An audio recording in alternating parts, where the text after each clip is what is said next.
livros eu recomendaria para quem quer desembranquecer o pensamento e, mais do que isso, focar em afrocentricidade, que por consequência é autoconhecimento? Vem comigo que hoje eu vou te mostrar a parte 1 da lista de livros que eu já li, que vai ajudar você também.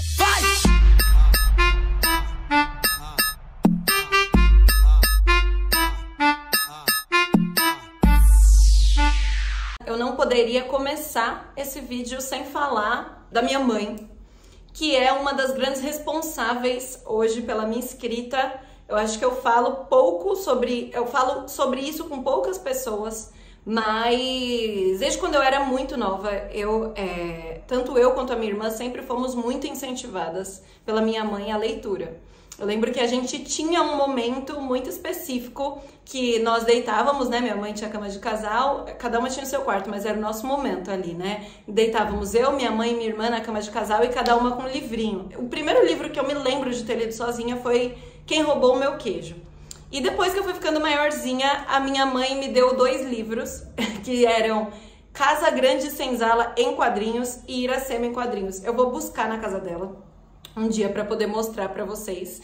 E mesmo que no decorrer da minha vida, com certeza, obviamente, eu passei por um processo de embranquecimento, né? A interação com o mundo era uma interação embranquecida, principalmente por causa dos locais que eu frequentava, mas a minha consciência racial, mesmo que não fosse com o foco que eu tenho hoje em afrocentricidade e um pouco do nacionalismo negro, um pouco do panafricanismo, ela sempre foi um pouco além, porque a minha mãe sempre provocou esse pensamento crítico na gente, né?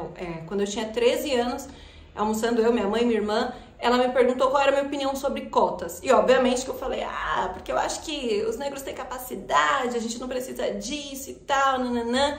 E minha mãe deu textão em mim, falou sobre a questão de as oportunidades não serem iguais, enfim, toda aquela coisa que a gente sabe. Se a gente não sabe, vocês deixam aqui nos comentários que eu posso fazer um vídeo pra gente se aprofundar nesse tema.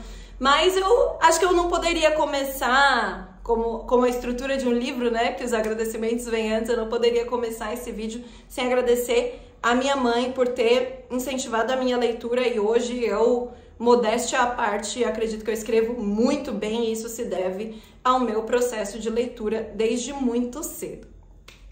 Então, sem mais delongas, vamos começar com as classificações. Na verdade, a gente tem mais uma delonguinha sim, senhores. Vocês tratam de dar like nesse vídeo, porque mesmo que vocês não gostem no final, depois vocês tiram. Mas se vocês gostam e não colocam, vocês esquecem. Então é melhor colocar e esquecer de tirar, que vocês não vão esquecer se vocês não gostarem, do que gostar e não colocar. Cara, um dos livros que mudou, vou tentar focar depois aqui, um dos livros que mudou a forma como eu interajo com o mundo é o Quilombismo, do Abdias do Nascimento. Abdias Nascimento? A gente chama de Abdias do Nascimento, whatever. E o Abdias, ele foi um ator, dramaturgo, artista plástico, sociólogo, tudo, enfim, vocês podem jogar o nome dele aí no Google. E um dos responsáveis por essa obra, que na capa leva uma das obras de artes plásticas dele, que é o Oxóssi. E o Quilombismo são documentos de uma militância panafricanista. Esse livro, ele me trouxe alguns insights muito importantes, principalmente quando se fala sobre como é que a gente entende a interação brasileira com as pessoas negras, né? E o que isso quer dizer? Cada livro eu vou trazer uma das partes que mais me marcou, porque depois, se vocês quiserem saber mais, vocês peguem o livro e leiam, né, gente? Porque é importante a gente construir o nosso próprio pensamento. Mas uma das partes mais importantes desse livro para mim foi quando eu entendi a diferença entre quantidade e qualidade. Abdias traz aqui para nós que o racismo, por exemplo, ele não se quantifica, ele se qualifica. E o que isso significa, né? Fiz aqui até o meu mini slam. E o que isso significa? Muitas vezes as pessoas acham que a gente vai resolver o racismo com números. O que isso quer dizer? Eu entrei numa empresa e eu sou a única pessoa negra dessa empresa. Vamos colocar mais pessoas negras. Aí o que acontece? As pessoas entram na empresa, se sentem repelidas por ideias que estão enraizadas dentro da cabeça dos seus companheiros de trabalho e saem. Ou seja, a gente pode ter aumentado o número de pessoas, mas a que custo? Trazendo elas para um ambiente violento? Então, isso significa a quantidade. Agora, quando a gente fala sobre qualidade, e não necessariamente quando a gente fala sobre qualidade é algo bom, né? Quando a gente fala sobre pesquisa de mercado, eu de novo trazendo meu olhar de publicidade, quando a gente fala sobre pesquisa de mercado, a qualidade é a parte não numérica, ou seja, é um pouco da tradução daqueles números. Então, quando o Abdias ele fala que o racismo, ele não se quantifica, ele se qualifica, é entender o que está por trás daquilo. Então, não adianta a gente achar que a gente vai trazer mais pessoas pretas para ambientes X e Y, quando, na verdade, o racismo, ele está de forma qualificada dentro da mente das pessoas, né? Então, não adianta você trazer números se você não muda a mente das pessoas. E vou adicionar o meu parênteses que, particularmente, eu não tenho intenção nenhuma de mudar a mente de pessoa branca nenhuma, porque, enfim, né? Nós somos a maioria da população e, particularmente, se a gente se organizar enquanto povo, a gente não precisa deles para nada. Mas a parte que mais me marcou no quilombismo do Abdias do Nascimento foi essa parte que foi um divisor de águas, né? Foi quando eu parei de pedir por representatividade e comecei a ser a minha própria representação enquanto pessoa preta, né? Eu não preciso que vocês adicionem mais pessoas pretas. Tem um ano que a Isa ganha a mulher mais linda do mundo, tem um ano que não sei quantas pessoas pretas estão aqui, estão ali, e ainda assim tem gente preta morrendo a rodo nas periferias. Então, do que adianta aumentar número se a mente das pessoas em relação às pessoas pretas continua a mesma? Até mesmo a mente das pessoas pretas em relação às pessoas pretas continua a mesma. Então, esse é o meu primeiro pensamento em relação ao quilombismo do Abdias. Outro livro que eu quero mostrar para vocês é esse livro do Osmar Teixeira Gaspar, que se chama Mídia, Concessão e Exclusão.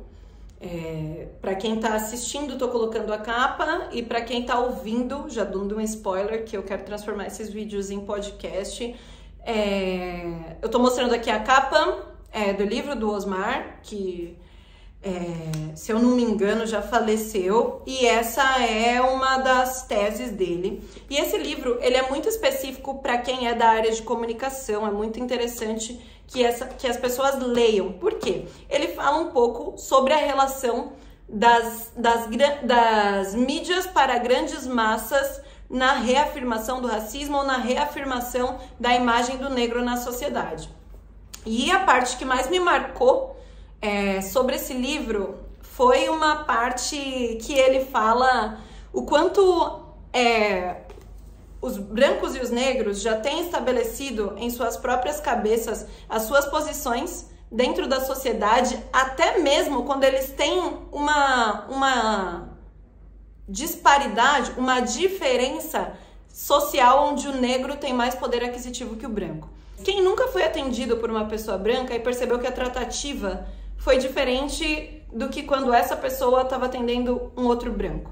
No sentido de que a intimidade com a gente é sempre maior, o descaso com a gente sempre é maior. De repente você chama uma pessoa para vir consertar a tua geladeira. O cara chega cheio de intimidade, te chama ou de morena, ou de isso, ou de aquilo. E é muito incrível quantas pessoas brancas, e o cara é branco, né, no caso, quantas pessoas brancas já crescem com uma autoestima muito específica e a sociedade ensina para eles que, independente da posição que eles estejam, eles sempre são mais do que as pessoas negras, né? E esse livro ele fala sobre isso, eu falei muito grosso modo, ele traz o papel da mídia no reforço de estereótipos sobre corpos negros, e eu acho esse livro do caralho. Eu indico principalmente para quem trabalha com comunicação, publicidade, jornalismo, relações públicas, enfim, para qualquer um isso aqui é muito bom. Esse aqui trouxe um livro da Angela Davis, que embora muito feministona para o meu gosto, ela traz uma pauta que para mim é muito essencial, que é sobre o abolicionismo penal, então não dá para ignorar a obra dela. Tanto estariam as prisões obsoletas, que eu não tenho físico, por isso eu não trouxe ainda, quanto a liberdade é uma luta... Não, tá ficando tudo desfocado, tomara que eu consiga fazer isso depois da edição. A liberdade é uma luta constante. Aqui eu não quero me aprofundar muito na questão de que muitas pessoas erroneamente acham que a Ângela foi do Partido Pantera Negra durante muito tempo, ou que ela foi um membro extremamente assíduo, né? Existiu em um determinado momento, isso ela explica aqui nesse livro para introduzir as questões dela, existe um determinado momento em que a Ângela se vê muito dividida nesse lugar da interseccionalidade entre raça e gênero, né?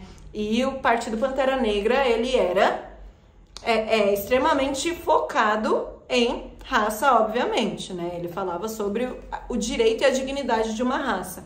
E a Ângela, ela se viu nessa